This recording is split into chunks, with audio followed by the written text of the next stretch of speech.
Nous ouvrons nos Bibles dans Proverbes, chapitre 29. Nous lisons un seul verset, le verset 18. Proverbes, chapitre 29. Proverbes, chapitre 29, verset 18. Nous lisons la parole du Seigneur. Quand il n'y a pas de révélation, le peuple est sans frein. Heureux s'il observe la loi. Amen.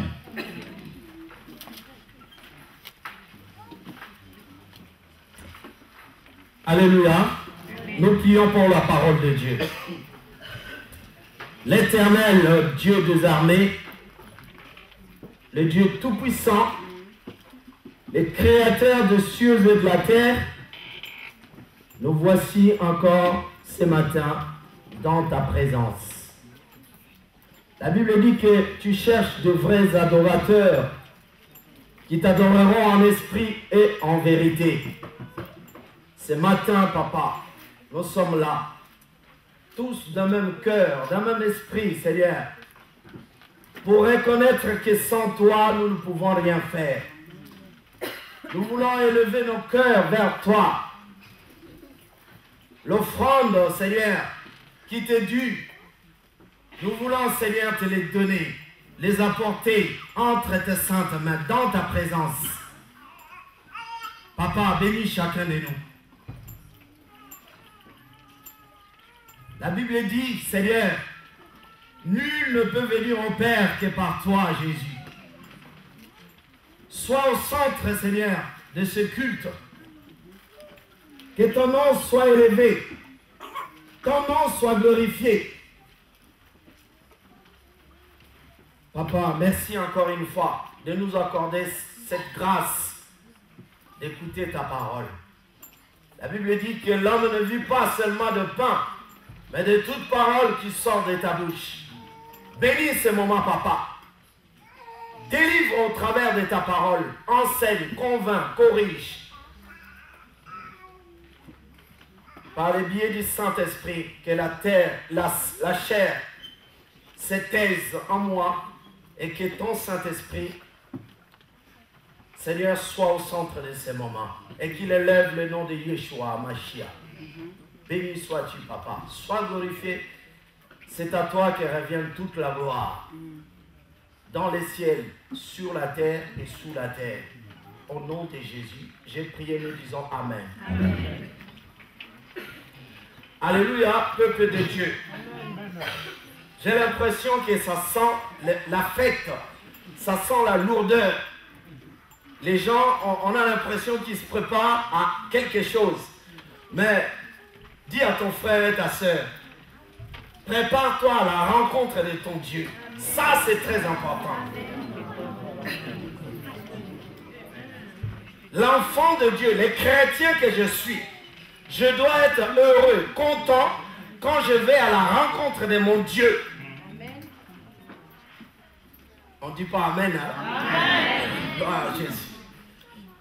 Bien aimé, la Bible nous dit dans Proverbe 29 au verset 18, quand il n'y a pas de révélation, le peuple est sans frein.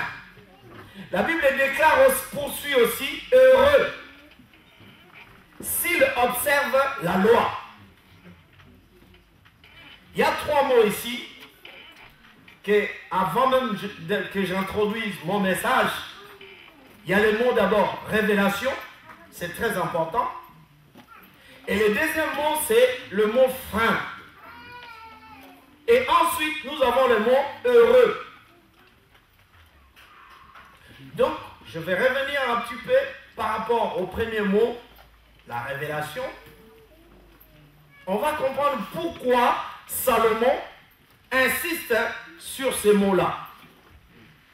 Mais néanmoins, j'aimerais nous dire par rapport au deuxième mot. La Bible dit, quand il n'y a pas de révélation, le peuple est sans frein. Le mot frein veut dire le peuple est dans les désordres. Parce qu'il n'y a pas de révélation.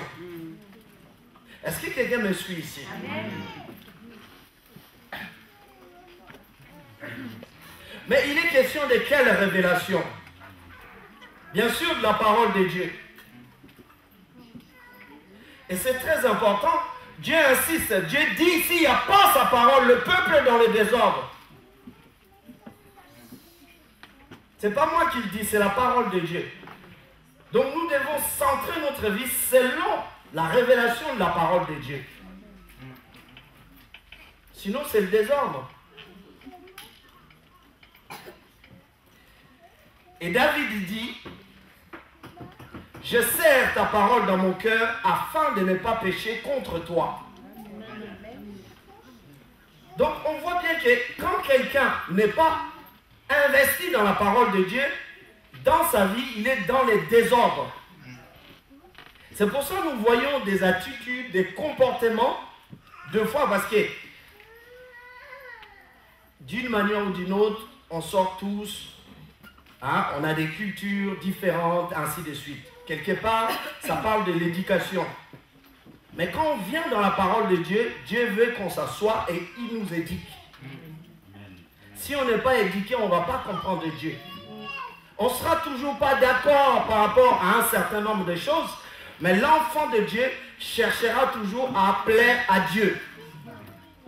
Sinon, il est dans le désordre. Et la Bible dit, s'il est dans le désordre, il n'est pas béni, il n'est pas heureux. Le mot heureux veut dire, s'il n'y a pas la révélation. Donc je vais m'expliquer. Heureux, l'homme qui garde la loi de Dieu.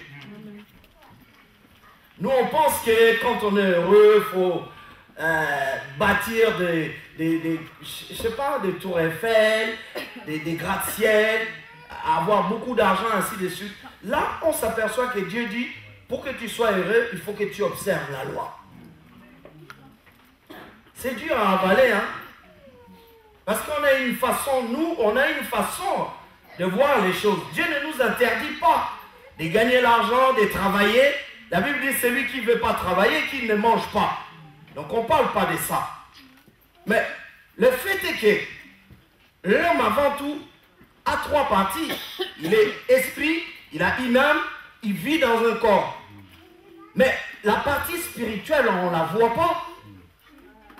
L'homme que je suis, ce n'est pas que l'aspect extérieur. Parce que Dieu me voit dans l'aspect spirituel. Est-ce que quelqu'un me comprend? Amen. Mais cet homme-là intérieur ne se nourrit que de la parole de Dieu. Amen. La Bible dit que l'homme ne vivra pas de pain. Est-ce que Dieu t'interdit de manger du pain? Dieu t'interdit de manger parce que tu as besoin de manger. Hein? Parce qu'on vit dans un corps. C'est comme ça. Mais Dieu parle de la nourriture spirituelle. Si tu ne reçois pas la vérité, comment veux-tu vivre dans la présence de Dieu?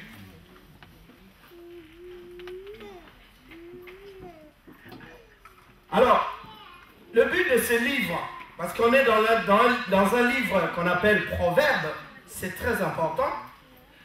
Le but de ce livre, c'est de pouvoir montrer comment enseigner les générations au pluriel suivantes et quelle vérité leur transmettre. Parce que si vous voulez, ces livres-là, c'est comme vous avez Proverbes, Ecclésiaste, les psaumes. C'est des sages qui ont expérimenté un certain nombre de choses dans une société et qui sont arrivés à établir un certain nombre de principes. Comme chez nous, par exemple, si on voit un enfant qui désobéit à son père ou à ses parents, les anciens qui ont déjà expérimenté, on va dire, ils ont un vécu, ils peuvent dire à ces jeunes-là, ils disent, fais attention. La manière dont tu fonctionnes, tu finiras mal. C'est ça le livre de Proverbes. Donc Salomon vit dans une société, il expérimente la grâce par rapport à un certain nombre de choses. Il constate que dans une société, laquelle des sociétés? La société où est conduit, où Dieu lui-même conduit son peuple. Puisque c'est Dieu qui conduit son peuple, Salomon nous amène à considérer un aspect des choses en nous disant, s'il n'y a pas de révélation, le peuple est sans frein. Donc ça veut dire qu'il veut nous dire quelque chose ici. La révélation dont il est question ici,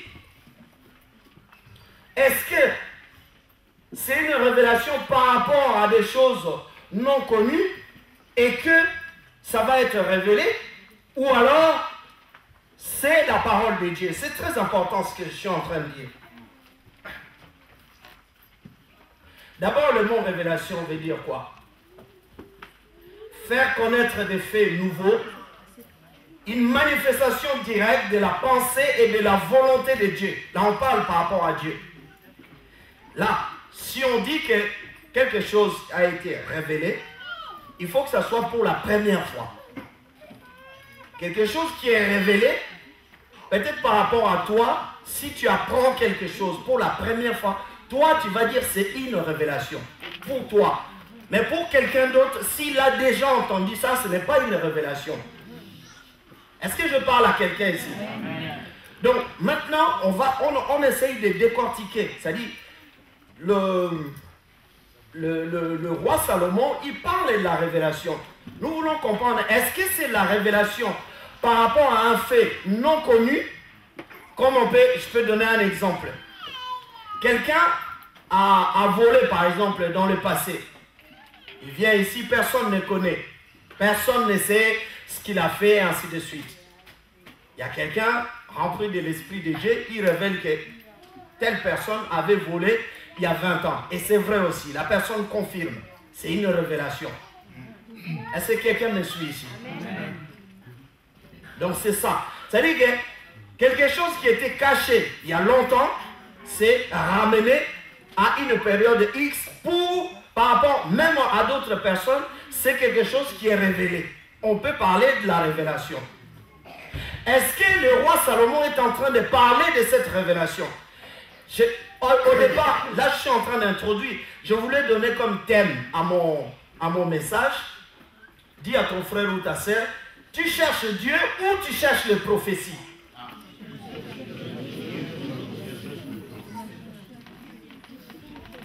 Parce qu'aujourd'hui, on vient dans certaines de nos églises, parce qu'on nous a donné une mauvaise habitude, surtout dans nos pays. Je parle surtout dans le mien, le Congo. Tu rentres dans une église, il faut obligatoirement qu'on commence à te dire des choses. S'il n'y a pas de prophétie, si on ne voit rien, on dit, ah, dans cette église, il n'y a pas d'onction. Dans cette église, il n'y a pas de guérison.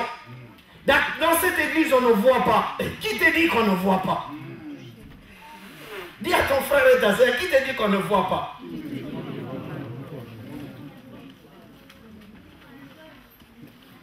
Donc l'Africain, il est omnibulé par cet aspect-là. Je rentre dans une église, il faut qu'il y ait des révélations. S'il n'y a pas de prophétie, c'est-à-dire les gens, ils viennent même à l'église, ils testent des pasteurs.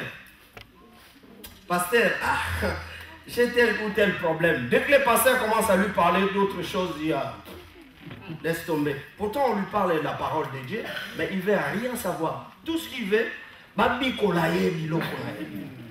Bikola, ça veut dire, dis-moi ce qui se passe. C'est comme un marabout. Et aujourd'hui, on a fait de l'église des serviteurs de Dieu, des marabouts. Dis à ton frère et ta soeur, le pasteur Roger n'est pas un marabout. Parce que tu vas être déçu. Je suis un serviteur de Dieu, un canal où Dieu met la parole et je déblai cette parole. La Bible dit, vous allez connaître la vérité et la vérité vous affranchira.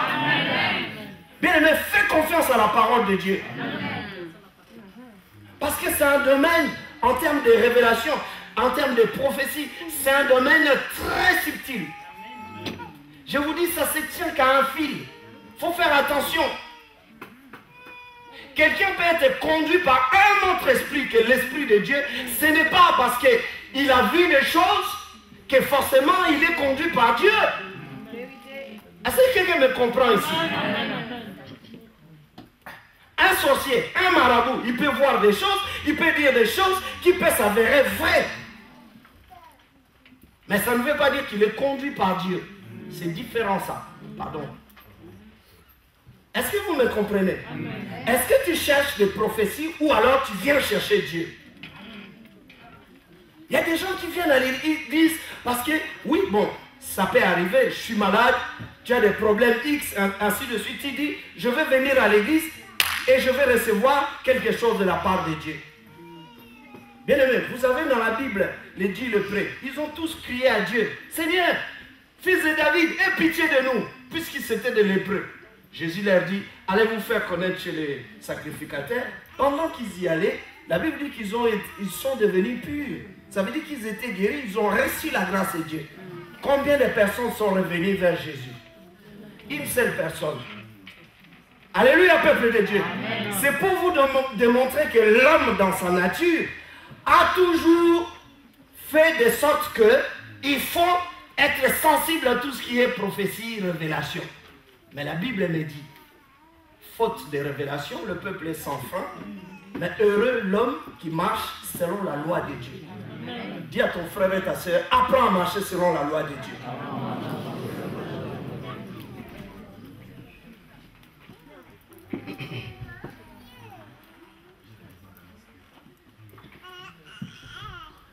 Alors, on va lire, on va aller un peu vite, on va lire Amos chapitre 3 verset 7.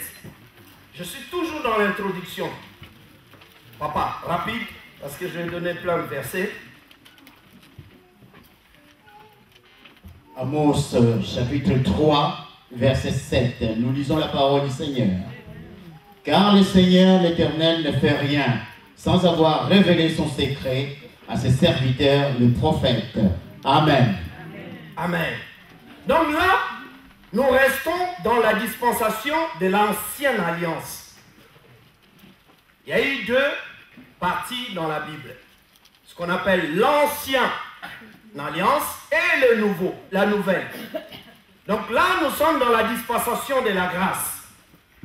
Nous sommes l'Église, croyants mais chrétiens, parce que nous portons le nom de notre Sauveur et Seigneur personnel qui est Jésus-Christ de Nazareth.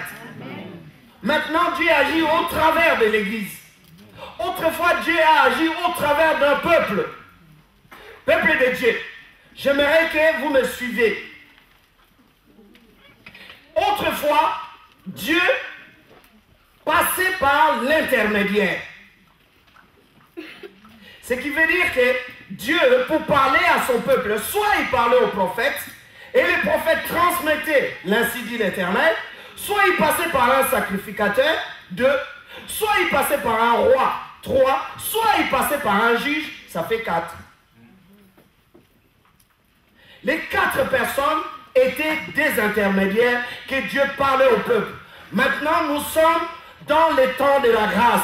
Les temps de la grâce, d'après Joël chapitre 2, verset 28, la Bible dit, dans les derniers jours, je répandrai de mon esprit sur toute chair. Amen. Parce que nous sommes devenus le temple du Saint-Esprit. Et Dieu peut me parler directement. Bien aimé, j'ai envie de dire à quelqu'un, ce que Salomon veut nous dire. Est-ce qu'il veut nous parler de la révélation en termes de faits qui ont été ou qui vont arriver et que Dieu va les révéler pour la première fois?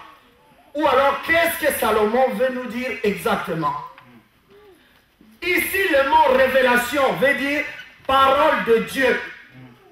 Et je vais m'expliquer. Dans l'Ancien Testament, je disais bien, Dieu a envoyé des prophètes qui ont écrit la parole de Dieu. Le peuple de Dieu, à chaque période, Dieu a envoyé un prophète et les prophètes disaient « Ainsi dit l'Éternel ». Et c'est ce qui nous a donné 66 livres. Quelqu'un me suit ici? Amen. Donc, maintenant, il y a eu des périodes aussi, on va voir ça, où Dieu ne parlait pas du tout. Ça veut dire qu'il n'envoyait pas des prophètes. Amen. Hein? Au jour d'aujourd'hui, en termes de révélation écrite, il faut faire attention, faire la différence entre la révélation écrite qui concerne la parole de Dieu, la Bible que nous avons, qui contient 66 livres. La Bible dit à la fin de ces livres, dans l'Apocalypse, il dit que personne ne rajoute et que personne ne retranche. Je vous dis, bien-aimés, s'il y a un prophète aujourd'hui qui vient au nom de Dieu et qui vous dit qu'il a son évangile, c'est un faux prophète. Parce qu'en termes de révélation écrite, plus personne ne va amener son propre évangile. C'est pour ça, je suis bien-aimé, il faut que vous soyez réveillés. Parce que dans nos églises, surtout ceux qui s'appellent des prophètes, il suffit seulement qu'ils vous disent, oui, moi je vous dis, oui, Dieu a dit, mais moi je vous dis, parce que je suis prophète. Mais toi tu as dit, toi tu es qui? Il y a des prophètes que Dieu a envoyés. Ces prophètes-là, Dieu les a utilisés en termes d'inspiration. C'est ce qu'on appelle, c'est l'infaillibilité. C'est-à-dire, ce que Dieu leur a inspiré, si un autre prophète vient de la part de Dieu, ce prophète-là lui-même il va dire, Dieu vraiment t'a utilisé. Et toi, tu étais par exemple Moïse, tu étais peut-être Daniel, Jérémie et ainsi de suite. Que ces prophètes-là que Dieu a voulu qu'ils écrivent, ils ont écrit la parole de Dieu, mais inspirée. La Bible dit dans 2 Timothée 3,16, toute écriture est inspirée de Dieu. À ce niveau-là, ces prophètes-là, c'est du béton. C'est-à-dire que moi, aujourd'hui, même que je sois pasteur, je dois m'appuyer sur ce que ces prophètes-là ont révélé.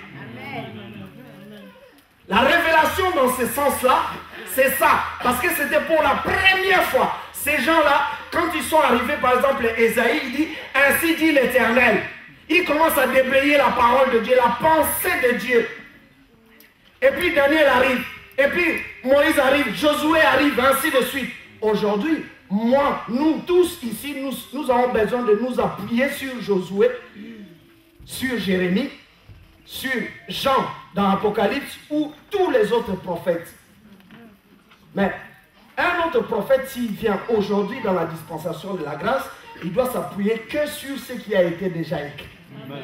Est-ce que vous me comprenez? Dans ce sens-là, la révélation par rapport à la parole écrite, il ne doit plus y avoir d'autres révélations écrites. Je dis bien. Pourquoi? Le mot, on ne va pas utiliser le mot révélation, mais on va utiliser le mot illuminé. Oh my God. Personne n'acclame le Seigneur.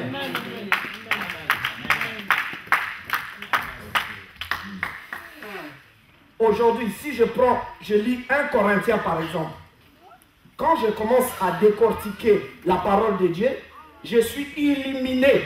Je ne suis pas révélé parce que Dieu l'a déjà révélé à Paul. Est-ce que quelqu'un me comprend? L'apôtre Paul le dit, il dit que nous soyons illuminés.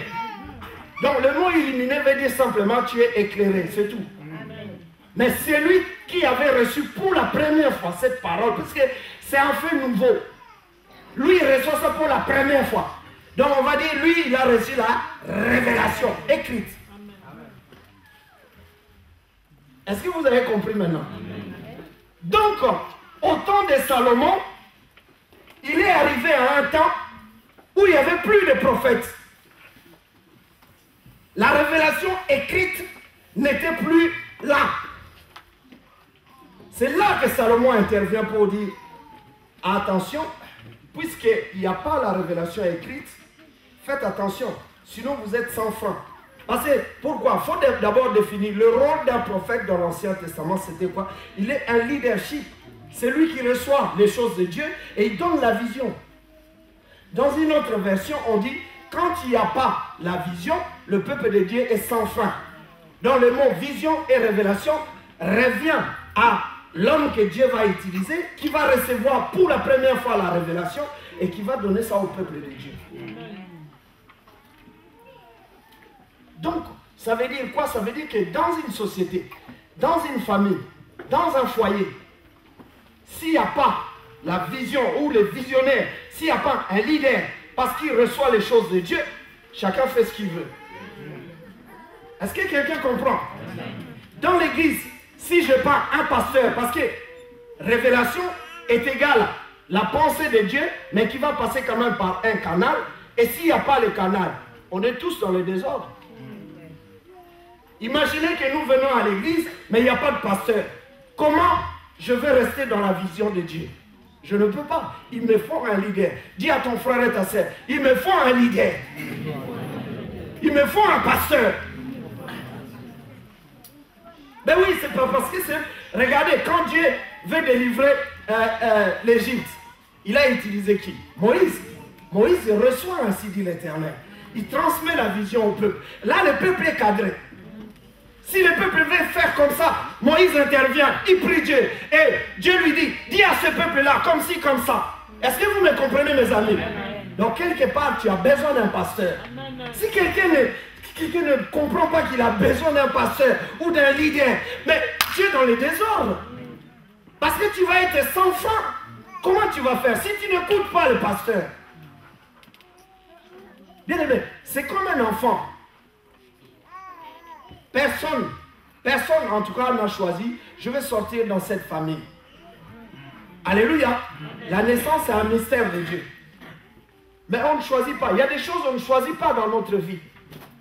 Et un jour je disais, bien aimé, si Dieu qui t'a créé, il est Dieu, et il a une promesse pour toi, il a un projet pour toi, Dieu peut te faire naître où il veut. C'est pas ça le problème. Le problème, c'est pas, ah, je suis sorti dans une famille pauvre, je suis sorti dans une famille où il y a la sorcellerie. Ça, ce n'est pas le problème de Dieu. Pourquoi? Parce que Dieu dit, je connais le projet que j'ai formé pour vous. Un projet de paix, de bonheur et non de malheur. C'est à toi de chercher Dieu. Parce que Dieu peut te délivrer dans une famille où il y a la sorcellerie, il peut te délivrer dans une famille où il y a la pauvreté, il peut te délivrer dans une famille où il y a des liens, il peut te délivrer partout. Pourquoi? Parce qu'on ne choisit pas là où on va naître. Sinon, moi, j'aurais pu choisir chez les Grimaldi, par exemple. Dis, je vais naître chez les Grimaldi. Ça fait bien. Alléluia, peuple de Dieu. Mais je ne peux pas choisir. Mais je sors. Est-ce qu'il faut que je dise que Dieu m'a pas aimé? Si, Dieu m'aime. C'est pour ça qu'il faut adhérer à la pensée de Dieu. Je dis bien que le peuple de Dieu, qui n'a pas un leadership, n'a pas la révélation. Parce que dans l'Ancien Testament, justement, on va lire.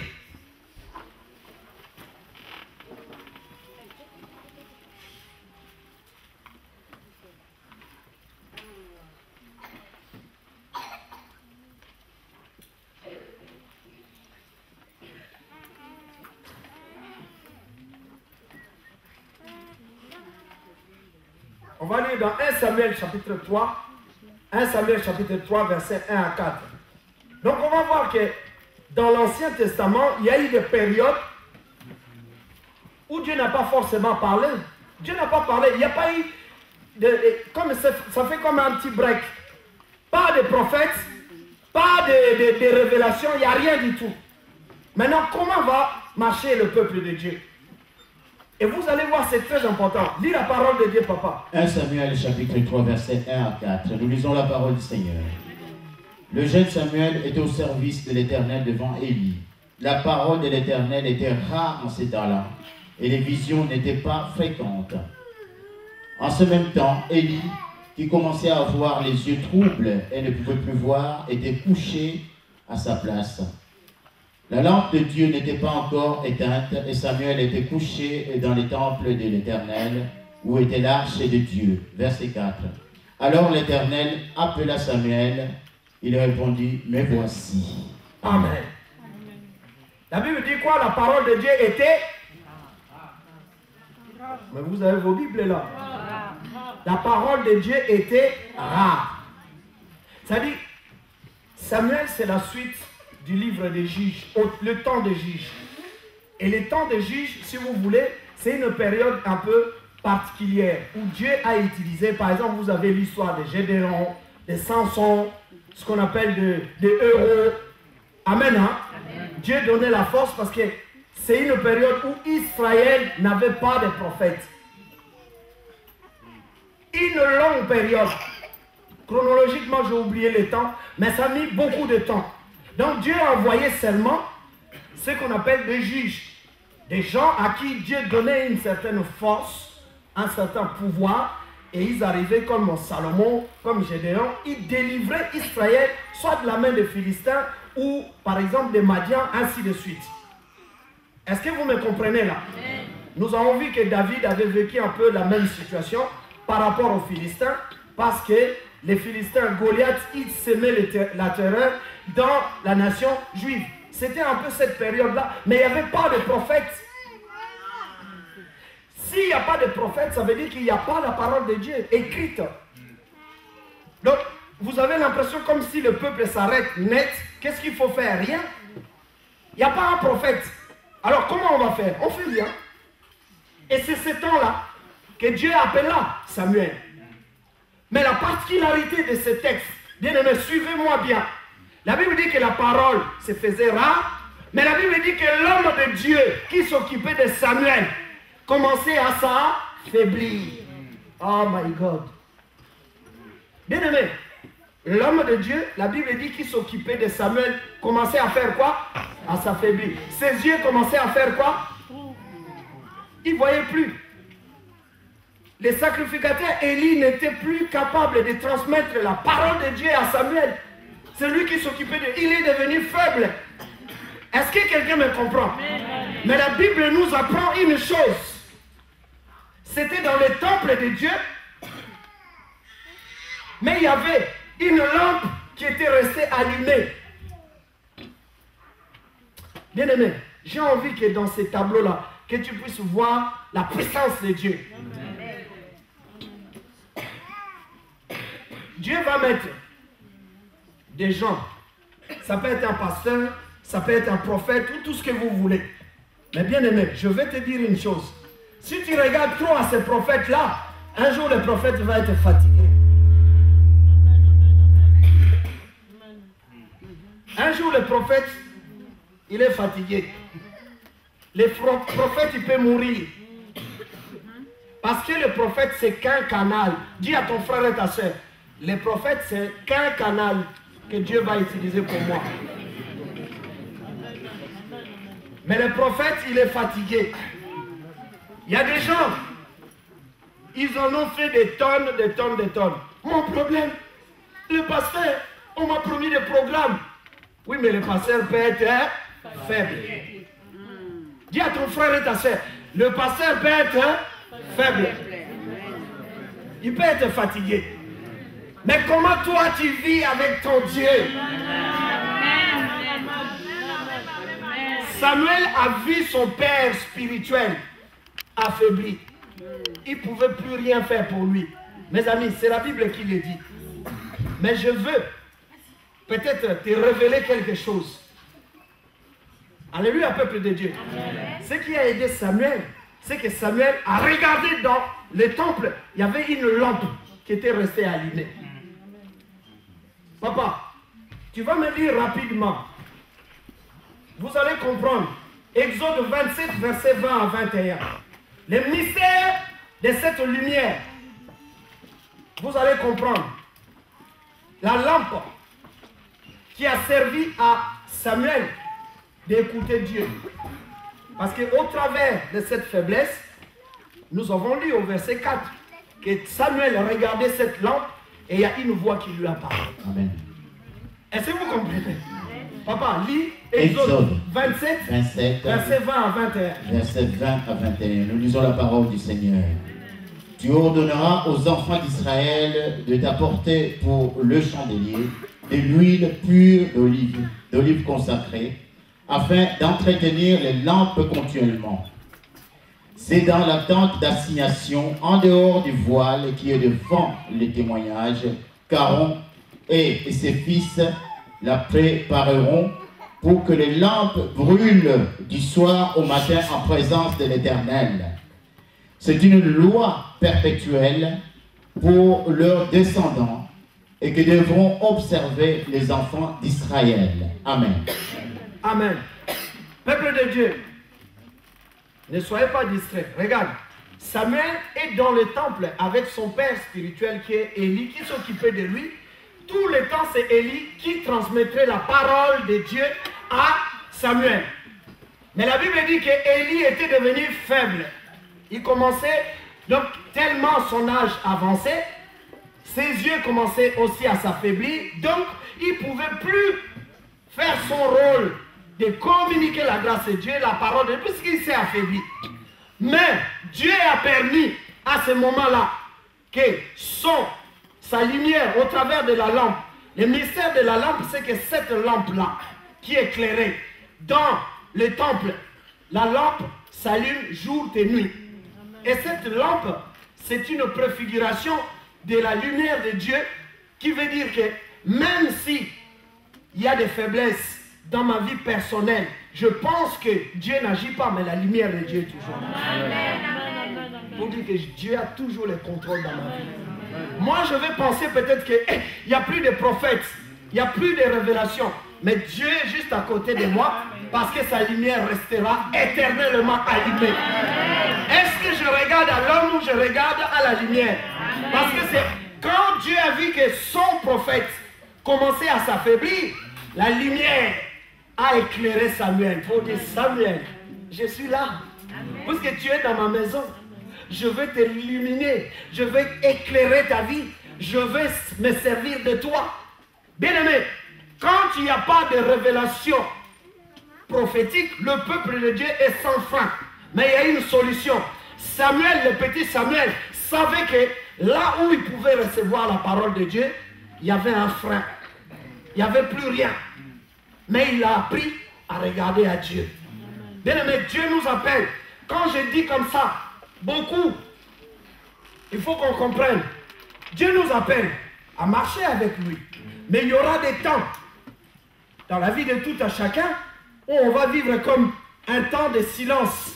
Ça veut dire que tu as l'impression que Dieu ne parle pas. Tu pries, tu as l'impression que les choses n'avancent pas. Tu essayes de faire quelque chose, tu dis, mais Dieu, tu es où? Ça s'appelle les temps de silence. Dis à ton frère et ta soeur, les temps de silence. Mais dans ces temps de silence, qu'est-ce qu'il faut faire? Beaucoup ils vont dire, par exemple, dans une certaine manière, on va dire, oh, dans cette église-là, mais il n'y a rien. Il n'y a pas de miracle, il n'y a pas ceci, cela, il n'y a pas de révélation, il n'y a pas... Mais la Bible dit, quand il n'y a pas de révélation, il y a une autre solution. Est-ce que nous venons pour rechercher que des révélations, mais Dieu n'est pas obligé de parler? Bien-aimé, est-ce que vous savez que si je prie, quand vous priez Dieu, il n'est pas obligé de répondre?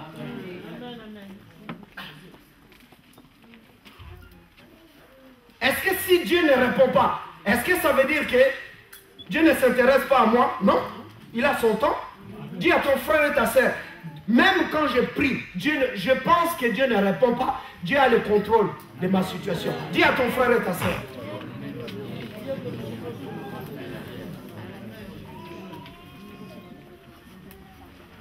Parce que si tu ne regardes pas à toutes ces choses-là, ben finalement tu vas commencer à faire des églises en église.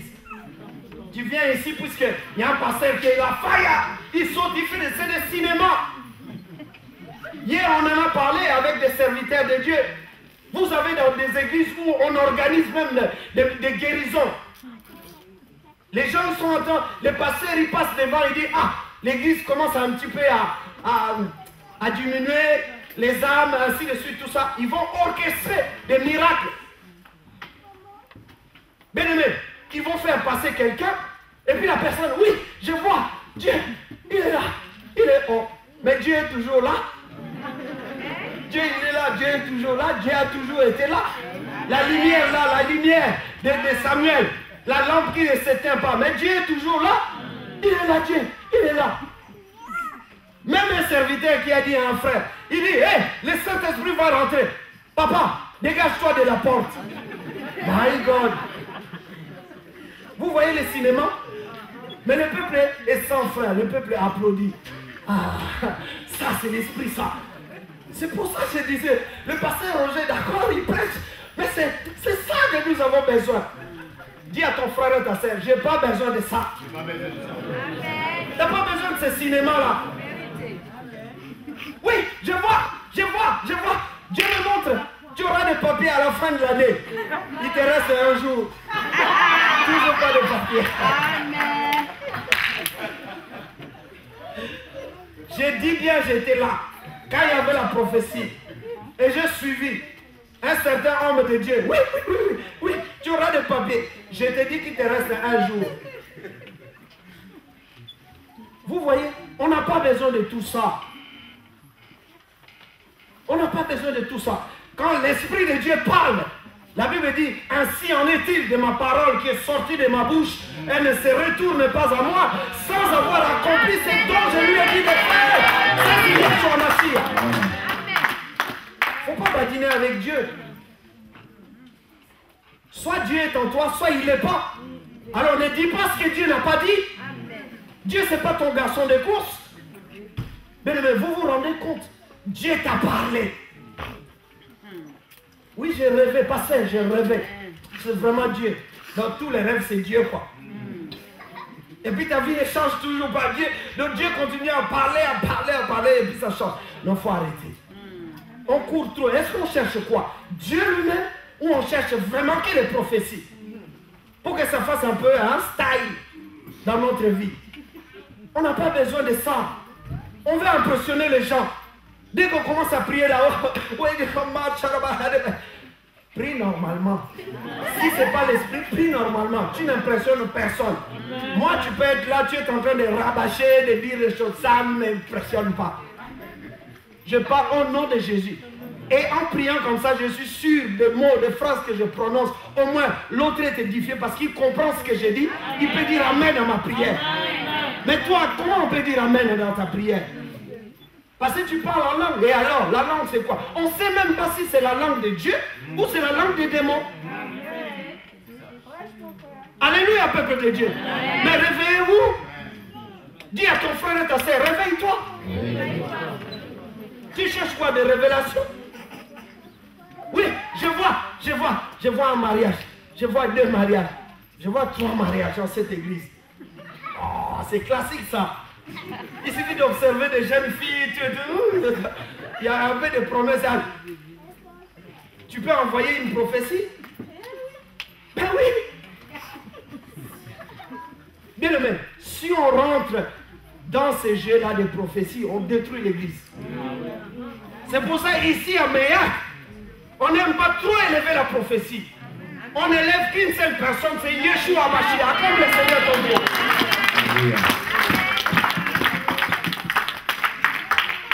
Si tu élèves Jésus, tu trouveras la prophétie. Parce que c'est lui le maître de la prophétie. Vous savez quand il est rentré de la vie dans la vie de la femme samaritaine, il dit, toi femme, viens là. Tu sais que tu as connu déjà 5 maris. Il dit, ah oui Seigneur, mais tu as dit la vérité. Quand Dieu dit la vérité, c'est même avec l'humour. Avec beaucoup de... Oh my God.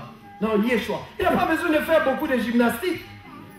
La femme est partie, la Bible dit. Quand elle est allée dans son village, elle appelle tous les villageois et dit, oh, j'ai rencontré quelqu'un qui a raconté toute ma vie. Amen. Mais devant le Seigneur, elle disait rien. Seigneur, mais quand elle est partie, non, quand on rencontre Jésus, non, on est transformé. Amen. On n'est plus le même. Bien aimé, acclame ton Dieu. Le Seigneur transforme notre vie.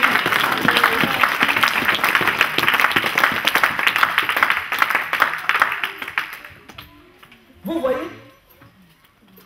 On va nous dire dans notre église, il y a ceci. Bien aimé. Je vais vous parler de l'apôtre Paul rapidement, parce qu'il faut... Je regarde l'heure. On va comparer 2 églises dans l'Apocalypse. Rapidement, on va voir une église qui pense avoir l'Esprit de Dieu, l'autre rien du tout. On va voir le point de vue de Dieu. On va lire Apocalypse, chapitre 3, verset 8. Papa, rapidement. Apocalypse, chapitre 3, verset 8. Ça, c'est la première église. Apocalypse, chapitre 3, verset 8. Nous lisons la parole du Seigneur. Je connais tes œuvres. Voici, parce que tu as peu de puissance, que tu as gardé ma parole et que tu n'as pas renié mon nom. Et j'ai mis devant toi une porte ouverte que personne ne peut fermer. Amen. Amen. Ça, c'est l'église des Sardes. Maintenant, on va aller dans Apocalypse chapitre 2, versets 19 à 20. C'est une autre église encore, parce qu'il y a eu 7 églises. Allez, on y va. Apocalypse chapitre 2, versets 19 à 20. Je connais tes œuvres, ton amour, ta foi, ton fidèle service, ta constance et tes dernières œuvres plus nombreuses que les premières. Mais ce que j'ai contre toi, c'est que tu laisses la femme Jézabel, qui se dit prophétesse, enseigner et séduire mes serviteurs pour qu'ils se livrent à la débauche et qu'ils mangent des viandes sacrifiées aux idoles. Amen. Alléluia, peuple de Dieu. Amen. Donc vous avez ici 2 tableaux. Vous avez la première église qu'on a lue là. Vous avez peu, je sais qu'on dit que tu as peu de puissance. Bien aimé, méfiez-vous. C'est-à-dire que quand il n'y a pas la révélation prophétique, parce qu'aujourd'hui, on met en avant tout ce qui est prophétie. Parler en langue, tous ces grimaces-là, tout, dès que tu arrives, tu dis, waouh, hey, mais moi, comment je vais faire? Je ne sais pas parler en langue. Ah, tu fabriques de parler en langue. Parce que tu es obligé de te mettre à jour avec les autres. Sinon, tu es un chrétien ou une chrétienne décomplexée et puis qui n'a pas toutes ces choses-là. On va dire, tu n'as pas, tu ne connais pas les choses de Dieu. Tu n'as pas le Saint-Esprit.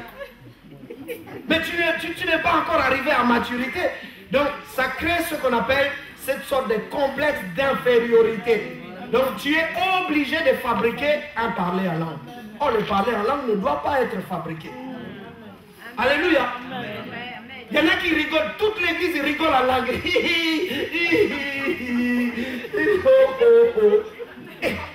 Mais je dis, mais c'est quoi ça? L'église des réveils. Mais en tout cas, là, on est mal barré là, avec ces réveils. Les gens commencent à rigoler en langue. My God. On est où là? Surtout les chants en langue. Alors, c'est comme si les messes des catholiques en langue. Yo, amen. Est-ce qu'on a besoin vraiment de ça? Et là, c'est les chrétiens du 21e siècle. C'est ça, les profils des chrétiens du 21e siècle. Parce qu'on est dans le réveil. On fait beaucoup de bruit, mais il ne se passe rien. Mais l'église qu'on a vue là, de Pergame, la Bible dit, Jésus lui-même dit, je connais tes œuvres. Je sais que tu as peu de puissance. Ça veut dire, c'est les gens qui disaient, toi, tu n'as pas de puissance. Alors que c'est quelqu'un qui obéit à la parole de Dieu. C'est quelqu'un qui observe la loi de Dieu. Mais les gens disent de lui, tu n'as pas de puissance. Mais Jésus vient et dit, toi, on a dit que tu as peu de puissance. Mais moi, je te dis, puisque tu obéis à la parole de Dieu. Acclame le Seigneur, obéis à la parole de Dieu. C'est l'obéissance qui compte. C'est pas de faire des grimaces. Mais dans notre église, c'est une église où, oh mais comment? Il y avait des bishops. Alléluia, peuple de Dieu. Des apôtres, que des apôtres là-bas. C'est-à-dire quand tu es pasteur, premier niveau ça. Moi je suis déjà bishop. Et l'autre c'est quoi là? Trishop. Hein? Archibishop. My God. Les gars, il a commencé, il n'a même pas fait l'institut théologique. Hein. Il est docteur. Ça, c'est un docteur, ça. Mais il est docteur. Oui, oui, oui, ça existe. Parce qu'il a reçu l'inspiration. Enfin, la révélation. Il a reçu la révélation. Lui, il est docteur. Mais quand nos jeunes sœurs qui ne sont pas encore mariées, quand ils voient les docteurs ou les prophètes, prophétisent pour moi. Et ils font la queue. Hein. Au pays là-bas, tu rentres dans une église, dès que c'est le moment de prophétiser, c'est la queue. C'est comme si on va chercher des baguettes. Mais vous rigolez, mais ce que je vous dis, c'est la vérité. Les gens, ils font la quai. Mais dans l'église, tu passes. Bon, toi, tu as combien? Ouais, moi, j'ai 100 euros. Mets-toi là-bas. Toi, 200 euros, tout ça. Ceux qui ont moindre sous, prophétie, mais 10 000, 10 000. Enfin, petit. Bon, que le Seigneur te bénisse ainsi de suite. Amen. Toi, tu as combien? 200 euros. Cette année, oh, my God, sois béni au nom de Jésus dans ta vie. Et je vois quelque chose là. Donc, le pasteur ou le prophète ou le bishop, il est conditionné par rapport à l'argent. Il prophétise en fonction du montant qu'on va lui donner. Mais vous aimez ça? Alléluia, peuple de Dieu. Vous aimez ça? La Bible dit que dans l'autre église, il se faisait beaucoup de bruit. Ils avaient l'amour, ainsi de suite, tout ça. Je ne vais pas rentrer en détail. Mais dans cette église, comme ils aimaient tout ce qui est sensation, ils ont laissé Jézabel. Oh! Jézabel, qui s'est dit prophétesse. C'est ce que la Bible dit. Et Jézabel, alors, la reine de la prophétie. Qui s'est dit prophétesse? Ça veut dire que prophétie, dès qu'on rentre comme ça là, allez, Dieu t'a dit, Dieu t'a montré. Un pasteur déjà qui est marié, mais Dieu lui montre quand même une autre femme. Ou un frère qui est déjà marié, Dieu lui montre encore une autre femme. Mais vous ne voyez pas que là on est dans le désordre. Sortez du milieu d'eux.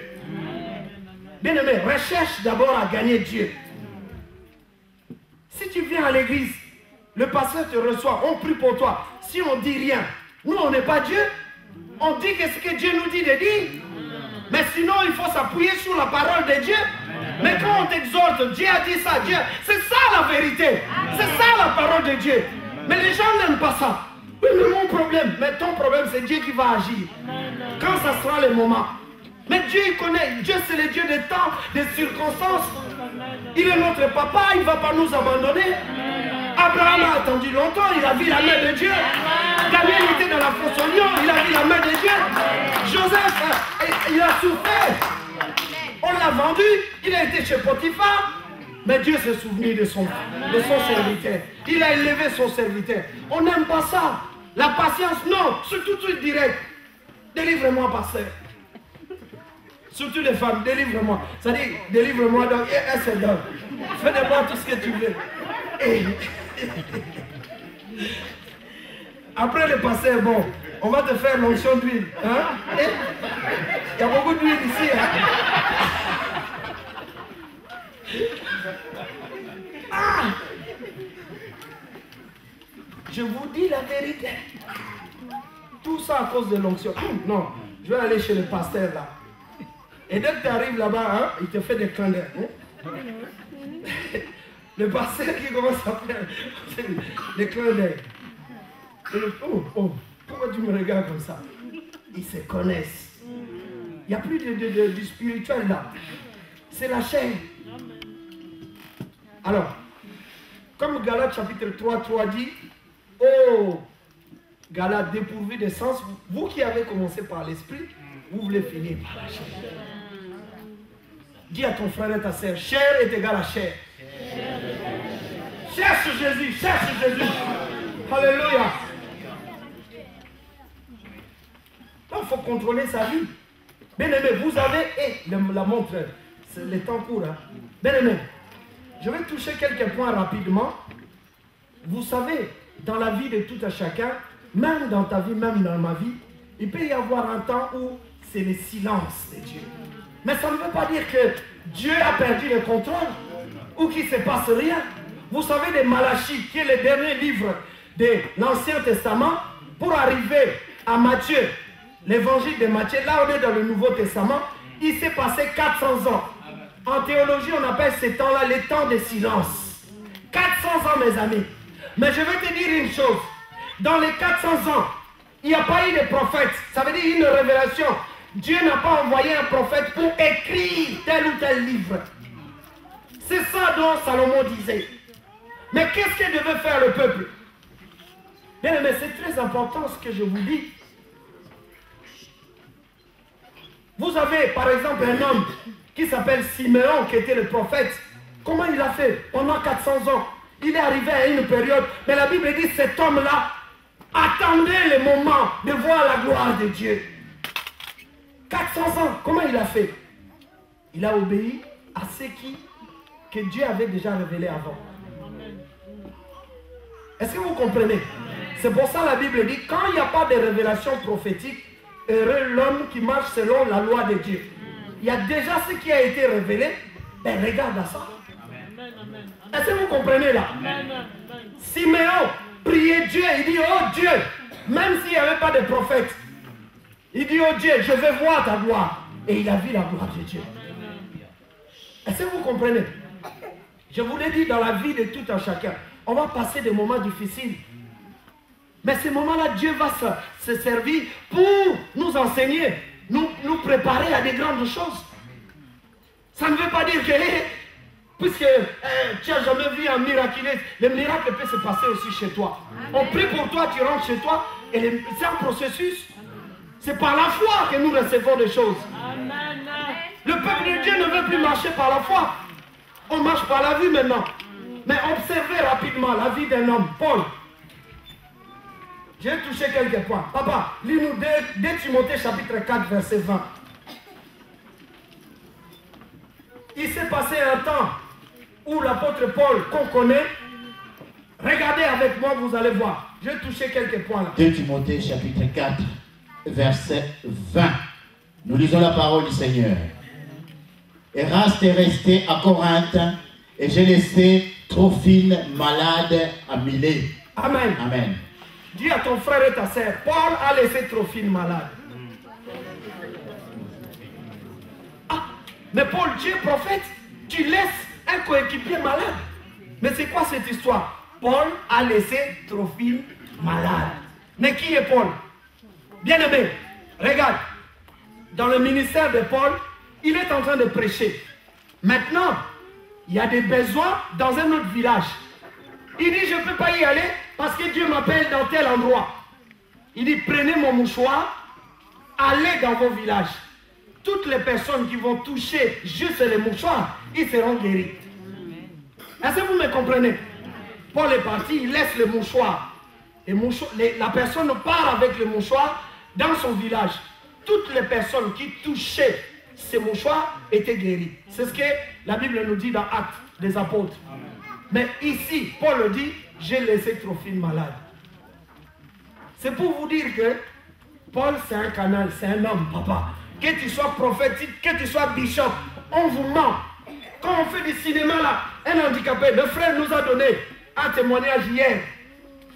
Il dit, les pasteurs, dans leur église, leur pasteur, il voit un handicapé, tout ça, il le fait rentrer, il dit, oh comment, nous on a la foi, allez, venez là. Au lieu que lui il prie, mais c'était eux qui priaient. Ils ont commencé à charger sur l'handicapé. Oh non, de Jésus, handicapé, toujours handicapé. Ils ont travaillé. Après, ils regardent le pasteur, mais à l'aide. Le pasteur lui-même, il vient. Au nom de Jésus, toujours handicapé. Alors, le problème, c'est quoi? Est-ce que c'est Dieu ou c'est nous? Vous voyez, des fois, on utilise mal la parole de Dieu. On ne comprend pas Dieu. Ouais, il n'y a pas d'onction. Ah, qui t'a dit qu'il n'y a pas d'onction? Paul, qui a opéré des miracles. Je veux dire dans le Nouveau Testament, le ministère de Paul, de puissance. Il y a même des serpents qui l'ont mordu. Des serpents venimeux. Mais Paul secoue seulement son bras comme ça. Paf! Les gens croyaient qu'il allait mourir. Sans effet au nom de Jésus. Mais Paul lui-même, il dit, j'ai laissé Trophine malade. Oh. Qu'on vienne pas nous dire toujours, oui, il faut le Saint-Esprit. Oui, le Saint-Esprit est là. Mais c'est le Saint-Esprit qui nous dirige. Ce n'est pas nous qui dirigeons le Saint-Esprit. Donc, il va faire comme il lui convient. Si Dieu permet dans ta maladie que tu souffres encore, souffre papa, c'est pas grave. Il te donnera la victoire, mais après. Parce que Dieu veut t'apprendre quelque chose. On n'est pas des marabouts ici. Dis à ton frère et ta sœur, il n'y a pas de marabouts ici. Apprends à vivre la présence de Dieu. Paul a laissé Trophime malade. Un autre point de Paul, rapidement. 1 Timothée chapitre 5 verset 23. 1 Timothée chapitre 5 verset 23. Nous lisons la parole du Seigneur. Ne continue pas à ne boire que de l'eau, mais fais usage d'un peu de vin à cause de ton estomac et de tes fréquentes indispositions. Amen. Amen. Là, vous avez Paul, toujours. Il parle à son fils Timothée. Timothée qui avait des problèmes d'estomac. Alléluia, peuple de Dieu. Est-ce que Paul n'avait pas prié? Est-ce que Paul n'espérait pas vraiment voir son fils être guéri? Mais il lui dira, bois un peu de vin. Mais c'est plus le même Paul là, qui touche les gens, au nom de Jésus, qui chasse les démons, ils sont partis. Bien aimé, c'est pour nous dire, tu ne dors pas avec le Saint-Esprit tout le temps, fire. Ne viens pas impressionner les gens ici. Non! Dieu agit quand il veut. Si Dieu t'utilise pour un temps, glorifie le Seigneur. Parce qu'il peut le faire. Il y a beaucoup de choses. Il arrive même à la fin. Lui qui était prophète, eh bien c'est d'autres personnes qui vont mettre la ceinture sur son corps pour lui dire que c'est toi, tu vas aller à tel endroit. Bien aimé, je vais être un petit peu dur avec vous. Je suis resté avec des prophètes. Comme je disais à mes collègues hier, un jour il y a un prophète. Quand je dis prophète, tu as l'impression qu'il voit tout en toi. Dès qu'il se passe quelque chose, oui, c'est ça. Mais on l'a escroqué. Les prophètes, on l'a escroqué. Alors je me suis posé des questions. Prophète Baïbi, on a comment? C'est-à-dire, j'ai dit, man, je voulais même lui poser des questions. Je dis, est-ce que tu n'avais pas prié? Est-ce que vous me suivez là? Amen. Il y a des choses, ça, si Dieu ne veut pas que tu saches, tu ne le sauras jamais. Deutéronome 29, verset 29. La Bible dit que les choses cachées sont réservées à Dieu, mais les choses révélées sont à nous et à nos enfants. Heureux ceux qui mettent la parole de Dieu en pratique. Toujours heureux. Alors je vais finir mon message là parce qu'on va passer à un autre temps. Le verset que je vous ai donné dans Proverbe chapitre 29 verset 18, juste la dernière phrase, la Bible dit « Heureux celui qui observe la loi de Dieu ». Donc on se rend compte que pour qu'un homme soit heureux, il faut qu'il s'appuie sur la parole de Dieu quand il n'y a pas de révélation prophétique. Si dans l'église, il y a des pasteurs, des hommes de Dieu, et tu bénéficies d'un certain nombre de révélations, gloire à Dieu. Mais s'il n'y en a pas, ce n'est pas un problème, puisque la parole de Dieu est là. Est-ce que vous me comprenez? Bien aimé, dans 1 Josué, chapitre 8, verset 8, Josué chapitre 1er, verset 8, Dieu dit à Josué, il dit Josué, que ce livre de la loi ne s'éloigne point de toi. Médite-les jour et nuit. C'est comme ça que tu vas réussir. Mais il lui dit pas, je vais te donner des révélations. Est-ce que vous comprenez? La révélation écrite existe déjà. Je nous pose une question. La Bible de Josué, à cette époque-là, contenait combien de livres? 5 livres. Toi, ta Bible aujourd'hui et moi, nous avons 66 livres.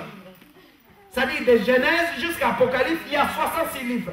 Mais Josué, comme c'est la chronologie, à autant de Josué, Dieu a dit quand même à Josué, observe la loi.